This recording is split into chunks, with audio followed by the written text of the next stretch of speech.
Déjà, au nom de l'équipe, merci d'avoir accepté notre invitation. Je vous en prie, c'est un honneur, c'est une joie d'être ici dans notre maison commune. Oui. Et nous bénissons le Seigneur tout simplement pour l'opportunité que nous avons de parler de la Pentecôte comme fête très importante en ce qui concerne la foi chrétienne. Bien sûr. Vous parlez, déjà on démarre, on déroule le tapis, vous parlez de fêtes très importantes. Quelle est l'importance de cette commémoration, de cette fête, pour tout un chacun, pour tous les chrétiens?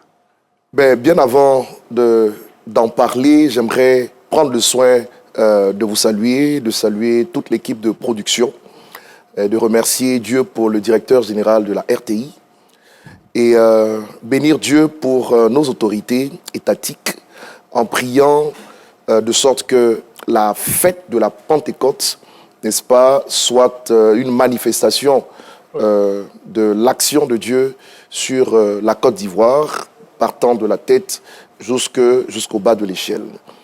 Merci donc pour votre invitation. Nous parlons de Pentecôte, oui, c'est cela. Oui. Et j'aimerais bien vous dire que la Pentecôte commémore la descente officielle du Saint-Esprit sur la gente humaine. Oui. C'est un événement qui a eu lieu il y a 2000 ans, n'est-ce pas, et qui a permis de consacrer la naissance de l'Église de Jésus-Christ. Naturellement, histoire oblige, la Pentecôte tire son origine d'une fête juive appelée Shavuot. Shavuot, qui était la fête des semaines. Okay. Nous l'avons dans les Écritures avec Lévitique 23, Exode 23, 14 à 17, pour ceux qui aiment fouiller dans les Écritures, oui, mais également Deutéronome 16, verset 16. Cette importante fête juive commençait, n'est-ce pas, 7 semaines, et commençait et se déroulait 7 semaines entières. C'est la raison pour laquelle on l'appelait aussi fête des semaines, semaine comme la semaine. Et elle avait lieu exactement 50 jours après la fête des prémices. Je parle du contexte juif. Okay. Elle marquait la fin de la moisson, donc elle était considérée comme étant une fête de moisson, et elle commémorait le don de la loi, la Torah, au prophète Moïse sur le mont Sinaï. La Pentecôte, telle que nous la connaissons en tant que chrétiens aujourd'hui, tire son origine du livre des Actes des Apôtres au chapitre 2, n'est-ce pas, des versets 1 à 4. Le texte révèle que les disciples se sont mis ensemble, je parle des disciples de Jésus-Christ, pendant une période de 10 jours, naturellement consécutive à 40 jours après la résurrection de Christ. Donc vous avez à peu près une 50aine de jours. Ils étaient dans une chambre haute et un vent impétueux, selon le récit biblique, est descendu sur eux. Des langues de feu se posèrent sur chacune de leurs vies et la Bible dit qu'ils furent remplis du Saint-Esprit et se mirent à parler en d'autres langues.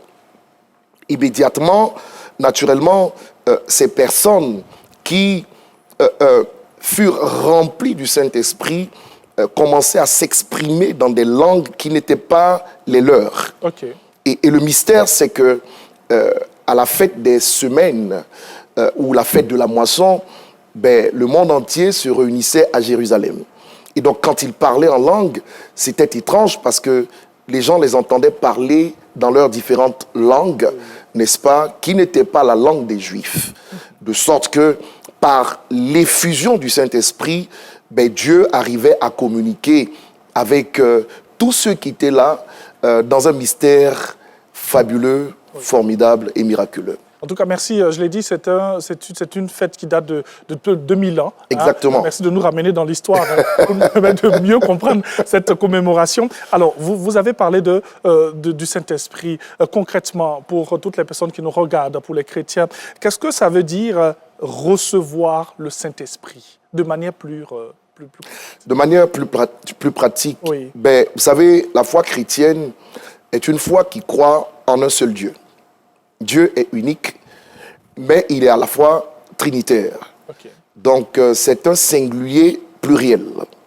exactement comme l'être humain, créé à son image selon sa ressemblance. Vous avez en l'homme, n'est-ce pas, le corps, l'âme et l'esprit. 3 parties réunies qui donnent un seul être humain. Ok, le corps, c'est l'élément visible que vous avez avec les sens. L'âme, vous avez le siège de notre personnalité. Au niveau de l'âme, les sentiments, les émotions, l'intelligence. Mais vous avez aussi l'esprit de l'homme qui détient la conscience, l'intuition et qui a la capacité en l'homme de communiquer ou de communier avec des esprits. C'est notre partie esprit qui communique avec les esprits. Et donc, lorsque nous parlons de la descente du Saint-Esprit, il faut dire tout simplement que les disciples étaient dans une posture de prière, de méditation, à la recherche de Dieu, lorsque la partie en Dieu qui s'appelle l'Esprit, oui, d'accord, est descendue officiellement dans la partie en l'homme qui s'appelle l'Esprit. On parle donc de communion entre des esprits, puisque l'homme est également un esprit vivant dans un corps. Et donc, la Pentecôte symbolise donc la récolte de l'Esprit de Dieu dans la jante humaine, en ce qui concerne la jante humaine. C'est une expérience parfois difficile à expliquer, puisque l'expérience se vit tout simplement. Et donc, ceux qui ont le cœur disposé, et même aujourd'hui, en suivant cette émission, peuvent recevoir le Saint-Esprit au travers de nos dires et de nos prières. Why not? En tout cas, merci pour toutes ces indications. Je l'ai dit, aujourd'hui matin, bonheur, ce sera un véritable coup que nous allons avoir avec cet homme de Dieu que nous recevons avec beaucoup de plaisir dans cette émission.